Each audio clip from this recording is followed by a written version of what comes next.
आप सभी का स्वागत है आज की क्लास में।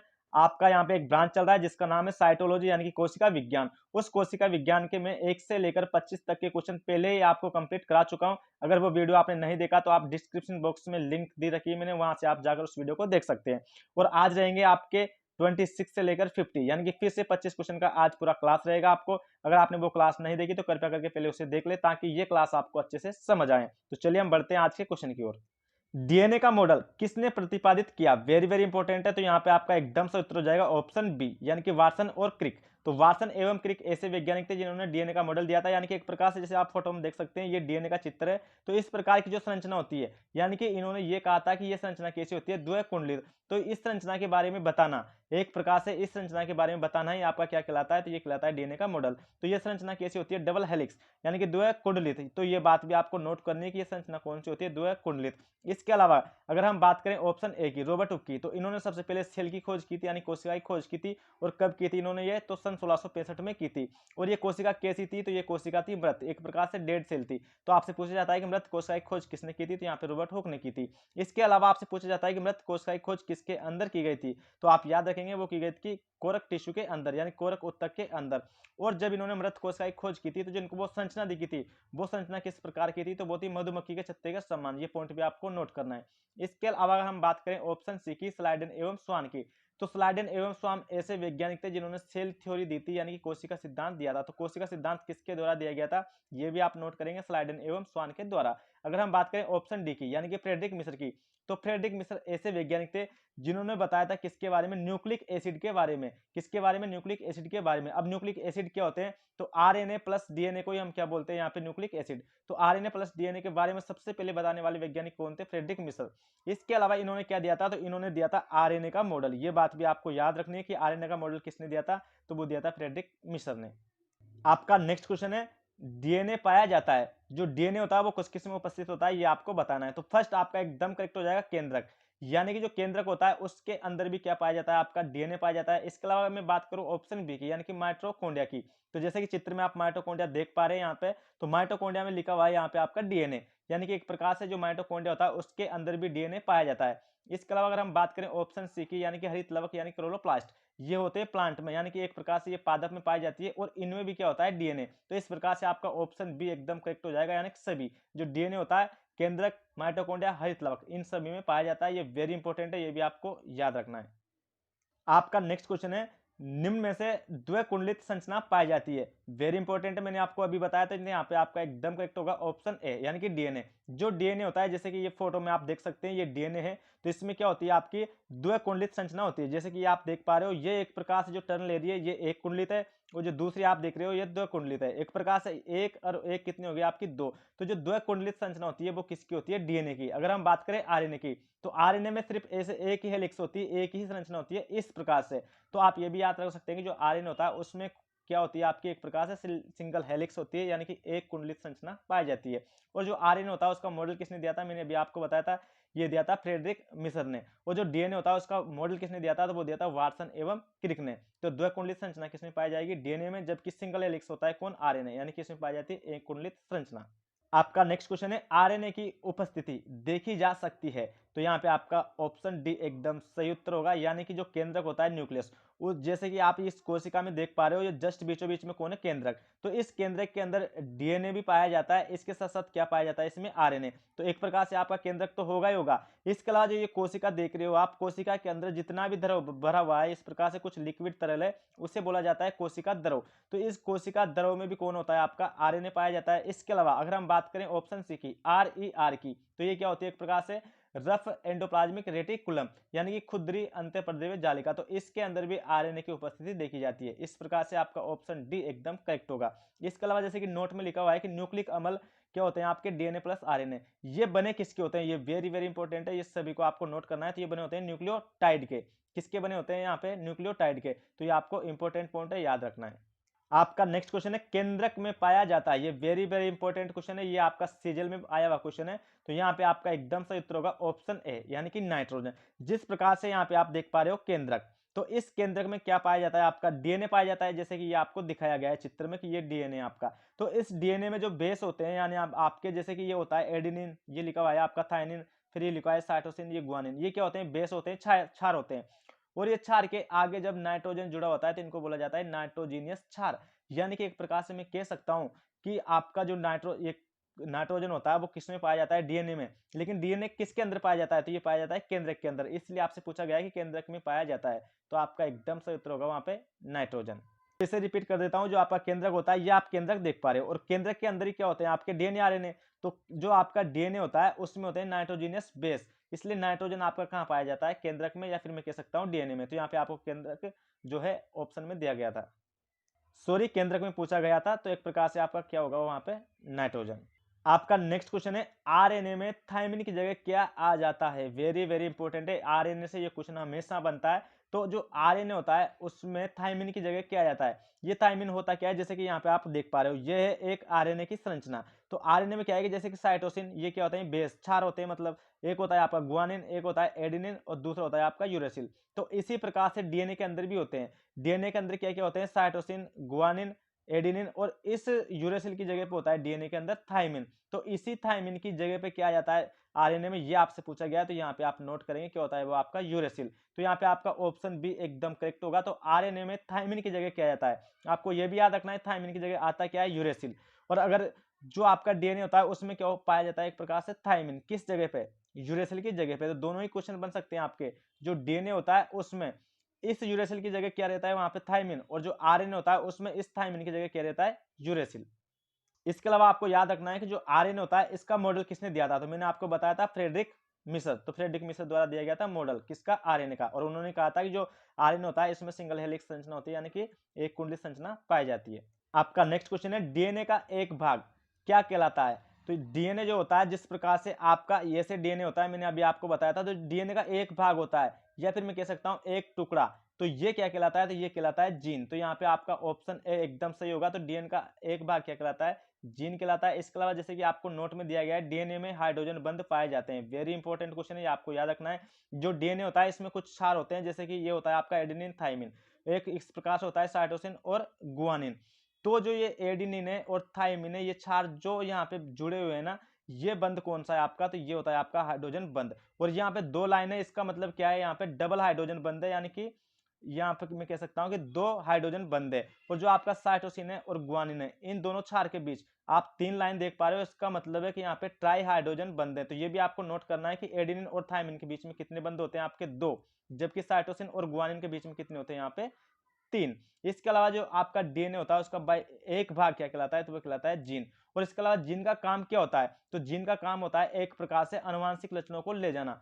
और इसके अलावा जो जीन होता है उसकी स्टडी क्या कहलाती है, तो जीन के बारे में अध्ययन करना, या फिर जीन की स्टडी क्या कहलाती है, तो ये कहलाती है जेनेटिक्स। ये भी आपको नोट करनी है। इसके अलावा आपको नोट करना है कि जो जेनेटिक्स होती है यानी कि अनुवांशिक होती है, इसके पिता कौन है, तो इसके पिता होते हैं ग्रेगर जॉन मेंडल। ये बात भी आपको नोट करनी है। इसके अलावा जो गुणसूत्र होते हैं ये क्या करते हैं, लड़का होगा या लड़की, ये जो डिसाइड करते हैं ये करते हैं गुणसूत्र। लेकिन उस लड़का और लड़की में करेक्टर किसके जाएंगे, मम्मी के जाएंगे या पापा के, वो डिसाइड करते हैं जीन। तो यहाँ पे आपसे पूछा गया था कि डीएनए का एक भाग क्या कहलाता है, तो वहां पे आपका एकदम करेक्ट होगा ऑप्शन ए, यानी कि जीन। आपका नेक्स्ट क्वेश्चन है, कौन सा आरएनए मुख्य रूप से प्रोटीन का उत्पादन करता है। वेरी वेरी इंपॉर्टेंट है, ये आपसे कई बार पूछा जाता है कि प्रोटीन के संश्लेषण में कौन सहायक है, तो वो होता है आपका आरआरएनए। जो आरआरएनए होता है ये क्या करता है, तो मुख्य रूप से ये प्रोटीन संश्लेषण का निर्माण करता है। और जो आपके आरएनए होते हैं ये तीन प्रकार के होते हैं, जैसे कि यहाँ से आप देख सकते हैं, एमआरएनए, टीआरएनए और आरआरएनए। तो आरआरएनए का काम होता है प्रोटीन का संश्लेषण करना, यानी कि एक प्रकार से प्रोटीन का निर्माण करता है। और जो प्रोटीन बनती है उसको ट्रांसफर कौन करता है, यहाँ पे टीआरएनए, यानी कि जो प्रोटीन बने उसको भेजने का काम करेगा टीआरएनए। और जो कितनी प्रोटीन बनानी है उसका काम कौन करता है, एमआरएनए। ये क्या देता है, एक प्रकार से मैसेज। तो ये मैसेज देता है कितनी प्रोटीन बनाओ, फिर जब प्रोटीन बन जाती है तो उसको ट्रांसफर कौन करता है, टीआरएनए। तो यहाँ पे आपका पूछा गया था कि कौन सा आरएनए मुख्य रूप से प्रोटीन का उत्पादन करता है, तो ऑप्शन सी आपका एकदम सही उत्तर होगा। इसके अलावा नोट में कुछ पॉइंट है जो आप देख सकते हैं। प्रोटीन बनने की अंतिम प्रक्रिया क्या कहलाती है, ट्रांसलेशन, ये भी आपको याद रखना है। इसके अलावा डीएनए में कौन सी प्रोटीन पाई जाती है, तो डीएनए में हिस्टोन प्रोटीन पाई जाती है, जबकि आरएनए में हिस्टोन प्रोटीन नहीं पाई जाती। और ये हिस्टोन प्रोटीन करती क्या है, तो ये आगे चलकर क्रोमोसोम का निर्माण करती है, यानी कि मैं कह सकता हूं कि जो गुणसूत्र होते हैं उनका निर्माण किससे होता है, हिस्टोन प्रोटीन से। आपका नेक्स्ट क्वेश्चन है, मानव शरीर में कितने जोड़ी गुणसूत्र पाए जाते हैं, तो यहाँ पे आपका एकदम करेक्ट होगा ऑप्शन बी, 23 जोड़ी। या फिर हम कह सकते हैं कुल मिलाकर आपके जो 46 गुणसूत्र होते हैं ये पाए जाते हैं मानव शरीर में। और जो गुणसूत्र होते हैं ये हमेशा किस में होते हैं, तो ये हमेशा होते हैं पेयर्स में यानी कि जोड़ों में, ये बात आपको याद रखनी है। इसके अलावा जो गुणसूत्र होते हैं ये सिर्फ कब दिखाई देते हैं ये भी आपको नोट करना है, तो ये सिर्फ दिखाई देते हैं सेल डिवीजन के टाइम पर, यानी कि कोशिका विभाजन के समय पर ही सिर्फ दिखाई देते हैं। सबसे ज्यादा ये पूछा गया क्वेश्चन है। इसके अलावा आपको याद रखना है कि जो गुणसूत्र होते हैं ये कितने टाइप के होते हैं, तो गुणसूत्र होते हैं 2 टाइप के। फर्स्ट होता है आपका ऑटोसोम और दूसरा होता है आपका एलोसोम। तो जो ऑटोसोम गुणसूत्र होते हैं ये कैसे गुणसूत्र होते हैं, तो ये मेल और फीमेल यानी महिला पुरुष दोनों में समान होते हैं, जबकि ओलोसोम गुणसूत्र ऐसे होते हैं जो कि महिला पुरुष दोनों में अलग अलग होते हैं। इसके अलावा होते कितने, ये 23 जोड़ी। आपका नेक्स्ट क्वेश्चन है गुणसूत्र यानी कि क्रोमोजोम की खोज किसने की, तो यहाँ पे आपका एकदम सही उत्तर होगा ऑप्शन ए, पुरकिंजे ने। तो पुरकिंजे ऐसे वैज्ञानिक थे जिन्होंने किसकी खोज की थी, गुणसूत्र की। जो मैंने क्या बताया था कि मनुष्य में कितने होते हैं, ये होते हैं 23 जोड़ी। इसके अलावा अगर हम बात करें ऑप्शन बी की यानी कि वाइल्डेर की, तो ये गुणसूत्र टर्म है यानी कि शब्द है, ये किसके द्वारा दिया गया था, तो ये दिया गया था वाइल्डेर के द्वारा, जबकि खोज की गई थी पुरकिंजे के द्वारा। अगर हम बात करें ऑप्शन सी की यानी कि फ्रेडरिक मिश्र, तो मैंने आपको क्या कहा था कि जो आरएनए मॉडल था वो किसके द्वारा दिया गया था, फ्रेडरिक मिश्र के द्वारा। और इन्होंने ही बताया था कि जो न्यूक्लिक एसिड होते हैं वो क्या होते हैं, आपके डीएनए प्लस आरएनए। इसके अलावा मैं बात करूं ऑप्शन डी की यानी कि वाटसन की, तो वाटसन ऐसे वैज्ञानिक थे जिन्होंने किसका मॉडल दिया था, डीएनए का। ये बात भी आपको नोट करनी है। इसके अलावा कुछ नोट में पॉइंट दिए गए हैं जो आपको याद रखने हैं। जो गुणसूत्र होते हैं केवल कोशिका विभाजन के समय दिखाई देते हैं, वेरी इंपॉर्टेंट है। अभी मैंने जस्ट आपको बताया था जो गुणसूत्र होते हैं केवल कब दिखाई देते हैं, कोशिका विभाजन के समय पे। वो गुणसूत्र डीएनए प्लस स्टोन प्रोटीन के बने होते हैं। ये भी आपको नोट करना है कि जो गुणसूत्र होते हैं बने किसके होते हैं, ये तो ये डीएनए प्लस स्टोन प्रोटीन के बने होते हैं। इसके अलावा तीसरा पॉइंट है गुणसूत्र डीएनए पर लगे होते हैं। ये भी आपको याद रखना है, जिस प्रकार से ये डीएनए होता है उसको ऊपर ना गुणसूत्र कुछ इस तरह से लगे होते हैं, जैसे कि आप फोटो में देख सकते हो ये एक धागे नुमा संरचना होती है। और ये किस पे लगी होती है, तो ये लगी होती है डीएनए के ऊपर। और ये हमेशा किस में होते हैं, जोड़ों में। और कितने होते हैं ये आपको मैंने बताया था 23 जोड़े। आपका नेक्स्ट क्वेश्चन है महिला और पुरुष दोनों में समान है, वेरी वेरी इंपॉर्टेंट है। मैंने जस्ट आपको बताया था कि जो गुणसूत्र होते हैं ये कितने टाइप के होते हैं, तो गुणसूत्र होते हैं 2 टाइप के। मैंने फर्स्ट बताया था अभी आपको ऑटोसोम, कौन सा बताया था, ऑटोसोम। दूसरा बताया था मैंने आपको एलोसोम या फिर ओलोसोम भी हम बोल सकते हैं। तो मैंने कहा था कि जो ऑटोसोम होता है ये क्या होता है आपका, तो ये महिला और पुरुष के अंदर क्या होता है, ये महिला और पुरुष के अंदर ये तो होते हैं समान, क्या होते हैं ये समान। जबकि जो ओलोजोम होते हैं ये महिला और पुरुष दोनों के अंदर क्या होते हैं, असमान यानी कि डिफरेंट। तो यहाँ पे क्वेश्चन था आपका कि महिला और पुरुष दोनों में समान है, तो कौन से होंगे, ऑटोसोम। तो यहाँ पे आपको ऑप्शन ए में मिल जाएगा ऑटोसोम, तो ये बिल्कुल आपका सही उत्तर होगा। जबकि अगर हम ओलोजोम की बात करें तो ये महिला और पुरुष दोनों में क्या होते हैं, ये अलग होते हैं यानी कि डिफरेंट होते हैं। और होते कितने, ये भी आपको याद रखनी है कि जो ऑटोसोम होते हैं यानी कि जो महिला पुरुष दोनों में समान होते हैं, तो होते कितने हैं, तो ये होते हैं 22 पेयर। जबकि अगर हम बात करें ओलोजोम की तो ये महिला और पुरुष दोनों में अलग होते हैं, तो ये अलग कितने होते हैं आपके 1 पेयर। इस प्रकार से कुल मैंने बताया था आपको कि मानव शरीर में कितने होते हैं 23 जोड़े। तो आप गिन सकते हैं 22 जोड़े यह हो चुका है आपका, एक जोड़ा ये हो चुका है, तो कुल मिला के होते हैं 23 जोड़ी गुणसूत्र।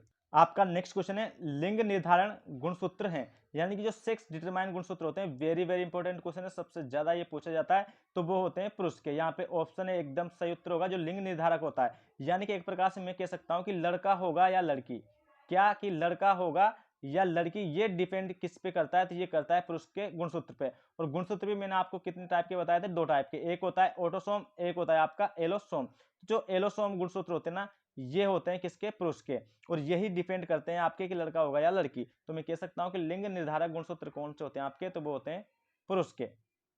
आपका नेक्स्ट क्वेश्चन है यहाँ पे मच्छर में कितने जोड़ी गुणसूत्र पाए जाते हैं, ये इंपॉर्टेंट है, ये भी पूछा हुआ क्वेश्चन है।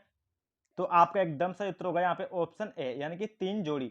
मैं कह सकता हूं एक प्रकार से कुल कितने होते हैं 6, यानी कि मच्छर में कितने गुणसूत्र होते हैं, तो ये होते हैं 3 जोड़ी। इसके अलावा ऑप्शन बी में आप देख सकते हैं 23 जोड़ी। तो ये किस में होते हैं, मानव शरीर के अंदर। तो मानव शरीर के अंदर होते हैं 23 जोड़ी, जबकि मच्छर में होते हैं आपके 3 जोड़ी। इसके अलावा अगर हम बात करें ऑप्शन सी की, वेरी वेरी इंपॉर्टेंट है, ये भी पूछा हुआ है। तो जो मटर होती है, मटर के अंदर कितने जोड़ी गुणसूत्र होते हैं आपसे पूछ ले जाए तो वो होते हैं 7 जोड़ी। अगर हम बात करें ऑप्शन डी की, तो जो बिल्ली होती है यानी कि एक प्रकार से केट होती है, उसके अंदर कितने जोड़ी गुणसूत्र होते हैं, तो उसके अंदर होते हैं 19 जोड़ी गुणसूत्र।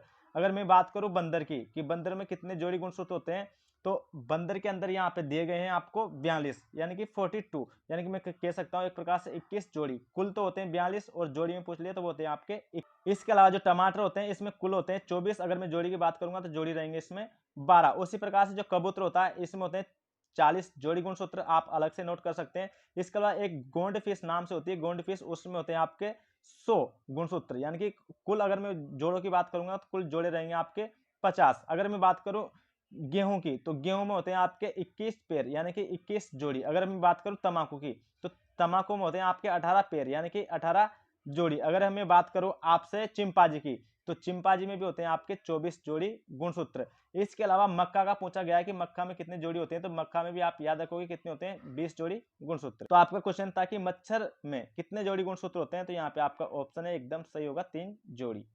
आपका नेक्स्ट क्वेश्चन है जीन का निर्माण होता है, तो यहाँ पे आपका एकदम सही उत्तर होगा ऑप्शन ए डीएनए। यानी कि जिस प्रकार से ये आपको डीएनए का क्या दिया गया है, चित्र, तो यहाँ पे लिखा भी है जीन। तो एक प्रकार से मैं कह सकता हूँ जो डीएनए है ना, इसका एक टुकड़ा अगर यहाँ से टूटकर अलग हो जाए तो यही कहलाएगा जीन। तो जीन का निर्माण किससे होता है, डीएनए से। या फिर मैं कह सकता हूँ कि डीएनए के विभाजन से किसका निर्माण होता है, तो वो होता है जीन का। इसके अलावा जो जीन है इसकी खोज किसने की थी, तो ये भी आप याद रखेंगे, उनका नाम था जोहानसन। इसके अलावा जीन के बारे में अध्ययन करना क्या कहलाता है, तो वो कहलाता है जेनेटिक्स यानी कि अनुवांशिकी। इसके अलावा जीन का काम क्या होता है, तो इसका काम होता है अनुवांशिक लक्षणों को एक पीढ़ी से मतलब दूसरी पीढ़ी में ले जाना ही क्या कहलाता है, आपका अनुवांशिक लक्षण। तो जो अनुवांशिक लक्षण होते हैं इनको ये क्या करते हैं, तो इनको ये ट्रांसफर करते हैं एक पीढ़ी से दूसरी पीढ़ी में। आपका यहाँ पे नेक्स्ट क्वेश्चन है जीन का अध्ययन करना क्या कहलाता है, तो मैंने जस्ट आपको बताया था ऑप्शन है एकदम सही उत्तर होगा आपका जेनेटिक्स, जिसे हम हिंदी में बोल सकते हैं अनुवांशिकी। तो जीन के बारे में अध्ययन करना क्या कहलाता है, आपका अनुवांशिकी कहलाता है। और अनुवांशिकी होती क्या है, पिछली पीढ़ी के जो भी गुण होते हैं उसको आगे लेकर जाना है, एक प्रकार से अनुवांशिकी कहलाती है। यहाँ पे एक आपको पॉइंट लिखना है, वो इंपॉर्टेंट है आपको, कि जो अनुवांशिकी होती है उसके फादर कौन है यानी कि जनक कौन है, तो उनका नाम है ग्रेगर जॉन मेंडल। तो ग्रेगर जॉन मेंडल कौन है, अनुवांशिकी के पिता। इसके अलावा अगर हम बात करें अदर ऑप्शन की, जैसे कि ऑप्शन बी में लिखा हुआ है कार्डियोलॉजी, तो जो आपका हार्ट होता है यानी कि दिल, तो दिल के बारे में अध्ययन करना क्या कहलाता है, कार्डियोलॉजी कहलाता है। अगर हम बात करें ऑप्शन सी की न्यूरॉन, तो जो न्यूरोलॉजी होती है, न्यूरॉन के बारे में अध्ययन करना क्या कहलाता है, आपका एक प्रकार से न्यूरोलॉजी कहलाता है। और न्यूरॉन क्या होती है, तो ये होती है आपके एक ब्रेन की सेल। तो न्यूरॉन के बारे में अध्ययन करना न्यूरोलॉजी कहलाता है, जबकि दिल के बारे में अध्ययन करना कार्डियोलॉजी कहलाता है। और जिन के बारे में अध्ययन करना जेनेटिक्स कहलाता है। अगर हम बात करें ऑप्शन डी की यानी कि नेफ्रोलॉजी की, तो जो किडनी होती है उसके अंदर एक सेल पाई जाती है नेफ्रॉन। क्या पाई जाती है, नेफ्रॉन। तो मैं कह सकता हूं कि नेफ्रॉन के बारे में अध्ययन करना क्या कहलाएगा, आपका नेफ्रोलॉजी। तो सभी इंपॉर्टेंट पॉइंट आपको नोट करने हैं। आपका नेक्स्ट क्वेश्चन है बालों का रंग आंखों का रंग निर्भर करता है, वेरी वेरी इंपॉर्टेंट क्वेश्चन है ये, स्टेट पीसीएस का पूछा हुआ क्वेश्चन है। तो यहाँ पे एकदम सही उत्तर होगा ऑप्शन ए जीन।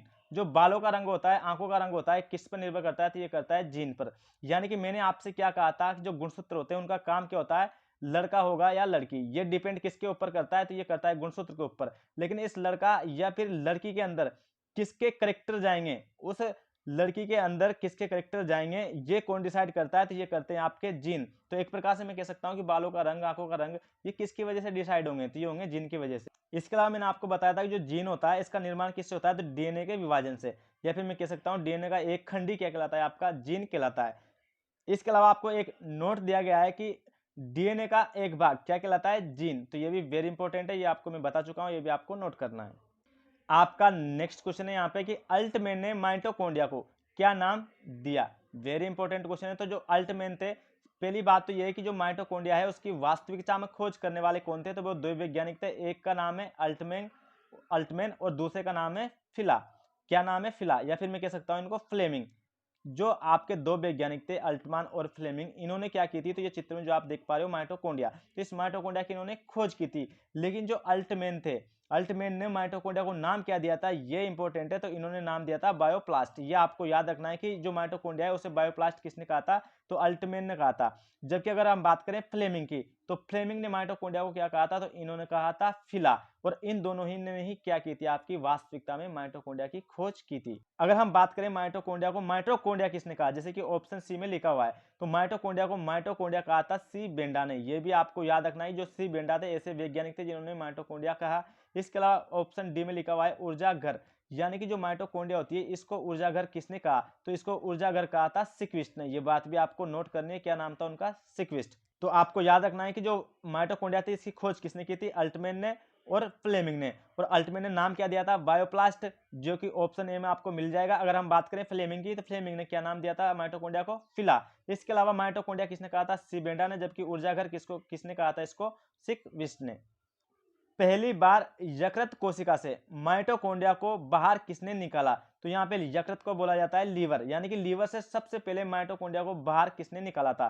तो यहाँ पे एकदम सही उत्तर होगा आपका ऑप्शन ए, यानी कि बेंसली ने। इनके अलावा एक वैज्ञानिक और थे इनके साथ, जिनका नाम है हारे। तो हारे और बेंसली ऐसे वैज्ञानिक थे जिन्होंने लीवर के अंदर से क्या निकाला था? माइटोकॉन्ड्रिया को निकाला था। इसके अलावा जैसे कि ऑप्शन बी में लिखा हुआ है मेवज, तो मेवज ऐसे वैज्ञानिक थे जिन्होंने सबसे पहले जो पादप कोशिका होती है यानी कि प्लांट सेल होती है उसके अंदर माइटोकॉन्ड्रिया को इन्होंने खोजा था, यानी कि एक प्रकार से देखा था। अगर हम बात करें ऑप्शन सी की, यानी कि पेड जीएस की, तो इन्होंने माइटोकॉन्ड्रिया को क्या कहा था ये आपको याद रखना है। तो इन्होंने माइटोकॉन्ड्रिया को कहा था सार्कीसोम। क्या कहा था इन्होंने? सार्कीसोम। तो जो सार्कीसोम माइटोकॉन्ड्रिया को नाम दिया गया था वो किसके द्वारा दिया गया था? वो दिया गया था पेड जीएस के द्वारा। अगर हम बात करें ऑप्शन डी की, होक स्लून, तो जो कोशिकीय श्वसन का स्थान होता है वो कौन होता है? माइटोकॉन्ड्रिया। ये वेरी इंपॉर्टेंट क्वेश्चन है माइटोकॉन्ड्रिया का, ये सबको याद होना चाहिए कि जो कोशिकीय श्वसन का स्थान होता है वो होता कौन है? माइटोकॉन्ड्रिया। तो माइटोकॉन्ड्रिया कोशिकीय श्वसन का स्थान है, ये बताने वाले वैज्ञानिक थे होक स्लून। तो ये भी आपको नोट करना है, ये वेरी इंपॉर्टेंट पॉइंट है। तो आपका क्वेश्चन था कि पहली बार यकृत कोशिका से माइटोकॉन्ड्रिया को बाहर किसने निकाला? तो यहाँ पे आपका ऑप्शन एकदम सही हो जाएगा। आपका नेक्स्ट क्वेश्चन है, निम्न में से किस कोशिका के अंदर का कोशिका माना जाता है? या फिर मैं कह सकता हूं किसे कोशिका के अंदर कोशिका का कोशिकांग माना जाता है? ये आप इस प्रकार से भी लिख सकते हैं। सॉरी, थोड़ा आप क्वेश्चन को ऐसे कर सकते हैं, टाइपिंग में मिस्टेक हो चुकी है। निम्नलिखित में से किसे कोशिका के अंदर कोशिका माना जाता है? तो यहाँ पे आपका एकदम सही उत्तर होगा ऑप्शन बी, क्लोरोप्लास्ट। ये क्लोरोप्लास्ट क्या होता है? तो ये पाया जाता है प्लांट के अंदर, और इसे क्या कहा जाता है? एक प्रकार से कोशिका के अंदर कोशिका। अब वो क्यों कहा जाता है? जिस भी कोशिकांग के पास खुद का डीएनए और खुद का क्या होता है? एक प्रकार से राइबोसोम होता है, या फिर अकेला अगर खुद के पास क्या हो, खुद का डीएनए हो, तो भी उसको हम क्या बोल सकते हैं? कोशिका के अंदर कोशिका। तो जो क्लोरोप्लास्ट होता है इसके पास खुद का क्या होता है? डीएनए होता है, इसलिए इसको क्या कहा जाता है? कोशिका के साथ कोशिका कहा जाता है। इसके अलावा जैसे कि चित्र में आप देख सकते हो माइटोकॉन्ड्रिया, इसके पास भी खुद का क्या है? यहाँ पे एक प्रकार से डीएनए है। तो मैं कह सकता हूं कि माइटोकॉन्ड्रिया भी क्या है? एक प्रकार से कोशिका के साथ कोशिका है। जैसे कि नोट में लिखा हुआ है कि माइटोकॉन्ड्रिया और क्लोरोप्लास्ट दोनों के पास खुद का डीएनए होता है, एक प्रकार से खुद का, यानी कि अपना डीएनए होता है और राइबोसोम होता है, और कुछ क्या होते हैं? उनके पास प्रोटीन भी होते हैं। इसलिए इन दोनों को क्या कहा जाता है? कोशिका के साथ कोशिका कहा जाता है। ये बात आपको नोट करनी है। एक का नाम है क्लोरोप्लास्ट और दूसरे का नाम है माइटोकॉन्ड्रिया। आपका नेक्स्ट क्वेश्चन है यहाँ पे कि केंद्रक के अलावा कौन से कोशिकांग में डीएनए पाया जाता है? वेरी वेरी इंपॉर्टेंट क्वेश्चन है, ये आपको याद रखना है कि केंद्रक के अलावा, यानी कि जो डीएनए होता है वो केंद्रक में तो पाया ही जाता है, लेकिन केंद्रक के अलावा किसमें पाया जाता है? तो यहाँ पे आपका ऑप्शन डी एकदम सही उत्तर होगा, यानी कि माइटोकॉन्ड्रिया, जिसे बोला जाता है सूत्र कणिका। तो जो माइटोकॉन्ड्रिया होता है उसके पास खुद का क्या होता है? एक प्रकार से डीएनए होता है, ये मैंने आपको बताया था। तो इसको क्या एक प्रकार से कह सकता हूं कि केंद्रक के अलावा किसके पास भी खुद का डीएनए होता है? तो माइटोकॉन्ड्रिया के अंदर होता है। जैसे कि ये माइटोकॉन्ड्रिया का चित्र है और यहाँ पे आप देख सकते हैं लिखा हुआ है डीएनए। तो जो माइटोकॉन्ड्रिया होता है इसके पास क्या होता है? एक प्रकार से डीएनए होता है। इसके अलावा में जैसे कि नोट में लिख रखा है कि माइटोकॉन्ड्रिया को अर्ध स्वायत्तकाय कोशिका का या फिर ऊर्जागर भी कहा जाता है। इसको एक तो क्या कहा जाता है? अर्ध स्वायत्तकाय कोशिका। इसके अलावा क्या कहा जाता है? इसको कोशिका का ऊर्जा घर। ये दोनों पॉइंट आपको नोट रखने। अर्ध स्वायत्त कोशिका का अर्थ यहाँ पे क्या होता है? कि जो काम अपना आधा स्वयं कर ले, है ना, जो आधा काम अपना स्वयं कर ले वो होती है अर्ध स्वायत्त काय कोशिका। तो यहाँ पे खुद का डीएनए होने के कारण ये क्या करती है? आपका खुद का 70 से 80% काम ये खुद कर लेती है। और इसको कोशिका का ऊर्जा घर क्यों कहा जाता है? क्योंकि इसी के अंदर कोशिका बनती है, इसी के अंदर कोशिका स्टोर होती है, इसलिए इसको कोशिका का ऊर्जा घर भी कहा जाता है। और ये कहा किसने था माइटोकॉन्ड्रिया का कोशिका का ऊर्जागर? मैंने आपको बताया था सिकविस्ट ने। सिकविस्ट ने कहा था कि कोशिका क्या होता है? ऊर्जागर होता है। आपका नेक्स्ट क्वेश्चन है, यूकेरियोटिक कोशिकाओं की कोशिका झिल्ली किसकी बनी होती है? तो यहाँ पे आपका एकदम सही उत्तर होगा ऑप्शन बी, फॉस्फोलिपिड। और इसमें कुछ क्या होते हैं? प्रोटीन। ये बात भी आपको याद रखनी है, लेकिन सबसे ज्यादा क्वेश्चन आता है आपका फॉस्फोलिपिड का। जो यूकेरियोटिक कोशिकाएं होती है, जैसे कि ये चित्र में देख सकते हो आप, कोशिकाएं दो होती है, एक होती है प्रोकैरियोटिक और दूसरी होती है यूकेरियोटिक। तो यूकेरियोटिक कोशिका किस किस में होती है? तो ये होती है पादप के अंदर, एक होती है ये जंतुओं के अंदर। तो जंतु और पादप में जो कोशिका होती है वही कहलाती है आपकी एक प्रकार से यूकेरियोटिक कोशिका। तो जो जो यूकेरियोटिक कोशिका होती है आपकी, वो बनी किसकी होती है? तो वो बनी होती है फॉस्फोलिपिड की। ये बात आपको याद रखनी है। आपका नेक्स्ट क्वेश्चन है, पादप कोशिका किसकी उपस्थिति के कारण जंतु कोशिका से अलग है? वेरी इंपॉर्टेंट क्वेश्चन है, ये सीडीएस में आया हुआ क्वेश्चन है। तो यहाँ पे आपका एकदम सही उत्तर होगा ऑप्शन ए, यानी कोशिका भित्ति। जो पादप कोशिका होती है वो किसकी उपस्थिति के कारण जंतु कोशिका से अलग होती है? जैसे कि ये देख सकते हो, ये एक क्या है आपकी? ये जंतु कोशिका है, जबकि ये क्या है आपकी, तो ये एक पादप कोशिका है। अब जंतु कोशिका में जो ये ऊपर की आप लेयर देखते हो, ये क्या होती है आपकी, एक प्रकार से कोशिका झिल्ली होती है। लेकिन जैसे कि आप पादप कोशिका में देखते हो, तो जो ऊपर की लेयर होती है ये क्या कहलाती है आपकी, तो ये कहलाती है कोशिका भित्ति। और जो इसकी इस प्रकार से आप ये अंदर वाली लेयर देख रहे हो, ये क्या होती है इसकी, तो ये अंदर वाली लेयर होती है एक प्रकार से कोशिका झिल्ली।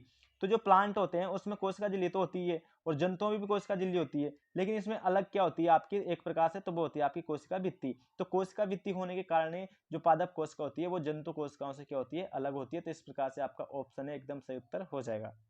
आपका नेक्स्ट क्वेश्चन है, डीएनए में पाई जाने वाली शर्करा है, वेरी इंपॉर्टेंट है। जो डीएनए होता है जैसे कि आप चित्र में देख पा रहे हो, जो ये क्या होता है आपका, एक प्रकार से डबल हेलिक्स होता है, यानी कि कुंडली संरचना होती है इसमें। और इसका मॉडल किसने दिया था, तो इसका मॉडल दिया गया था वाटसन एवं क्रिक के द्वारा। ये बात भी आपको याद रखनी है, किसके द्वारा दी गई थी ये संरचना आपकी, एक प्रकार से वाटसन और क्रिक के द्वारा। तो इसमें शर्करा कौन सी पाई जाती है, यानी कि शुगर कौन सी पाई जाती है, जैसे कि ये शुगर लिखा हुआ है, तो ये आपको याद रखनी है। तो यहाँ पे आपका ऑप्शन सी एकदम सही उत्तर होगा, डीऑक्सीराइबोज। तो जो डीएनए होता है उसके अंदर कौन सी शुगर होती है, डीऑक्सीराइबोज। इसके अलावा अगर हम बात करें आरएनए की, कौन की, आरएनए की, तो आरएनए में कौन सी शर्करा होती है आपकी, एक प्रकार से राइबोज। तो राइबोज शर्करा होती है आरएनए में, जबकि डीऑक्सीराइबोज शर्करा किसमें होती है, तो ये होती है डीएनए में। आपका यहाँ पर रहा नेक्स्ट क्वेश्चन, किस कोशिकांग को आत्महत्या की थैली कहा जाता है। ये भी वेरी इंपॉर्टेंट है, ये भी कई बार एग्जाम में पूछा जाता है। तो यहाँ पे आपका एकदम सही उत्तर होगा ऑप्शन सी, लाइसोसोम। यानी कि ये फोटो हम देख सकते हैं, ये होता है आपका लाइसोसोम। इसे क्या कहा जाता है, तो इसे कहा जाता है कोशिका का, मतलब एक प्रकार से आत्महत्या की थैली। ये ऐसा कोशिकांग है जो क्या होता है, आत्महत्या की थैली होती है। इसके अलावा इसको क्या बोला जाता है, तो इसको बोला जाता है परमाणु बम। क्या बोला जाता है, परमाणु बम। ये भी आपको नोट करना है। इसके अलावा इसको क्या बोला जाता है, तो इसको बोला जाता है एक प्रकार से सफाई कर्मी। क्या बोला जाता है इसको, सफाई कर्मी। इसके अलावा इसको बोला जाता है एक प्रकार से डिस्पोजल बैग। क्या भी बोला जाता है इसको, डिस्पोजल बैग। तो ये भी आप नोट करेंगे। अब ये अलग अलग नाम इसके क्यों पड़े, तो परमाणु बम इसको इसलिए कहा जाता है क्योंकि होता क्या है कि जब भी हमारी कोशिका में कोई जीवाणु विषाणु आ जाते हैं हमारी कोशिका के अंदर, तो ये क्या करता है, उसको मारने का काम करता है एक प्रकार से।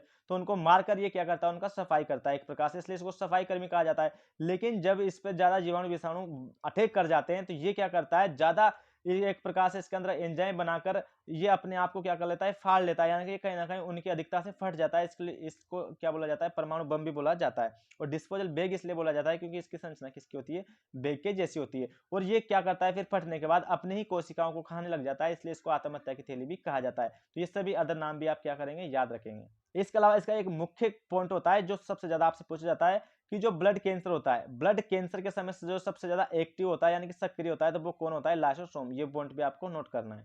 आपका नेक्स्ट क्वेश्चन है, कोशिका में राइबोसोम की अनुपस्थिति में निम्नलिखित में से कौन सा कार्य नहीं होता है। तो यहाँ पे आपका एकदम सही उत्तर होगा ऑप्शन डी, यानी कि प्रोटीन संश्लेषण। क्योंकि जो आपका आरएनए होता है एक प्रकार से इसी के साथ होते हैं कौन, राइबोसोम। तो जो राइबोसोम होता है इसका मुख्य कार्य क्या होता है, प्रोटीन संश्लेषण करना। तो मैं कह सकता हूं कि जो आपका राइबोसोम होगा, अगर उसकी अनुपस्थिति होगी कोशिका के अंदर किसी के भी, तो क्या नहीं होगा, एक प्रकार से प्रोटीन का निर्माण नहीं होगा। जैसे आपके नोट में लिखा हुआ है कि राइबोसोम एक कोशिकांग है, प्रोटीन संश्लेषण में सहायक होता है, इन्हें प्रोटीन बनाने वाली फैक्ट्री भी कहा जाता है। ये भी इंपॉर्टेंट फैक्ट्री आपको याद रखना है। और जो आपके राइबोसोम होते हैं उसकी खोज किसने की थी, तो उसकी खोज की थी पेलेड ने। ये भी आपको नोट करनी है। आई होप कि आपको वीडियो पसंद आया होगा। अगर वीडियो पसंद आया तो हमें कमेंट बॉक्स में कमेंट करके जरूर बताएं। थैंक यू, स्वस्थ रहो, मस्त रहो, जय हिंद, जय भारत।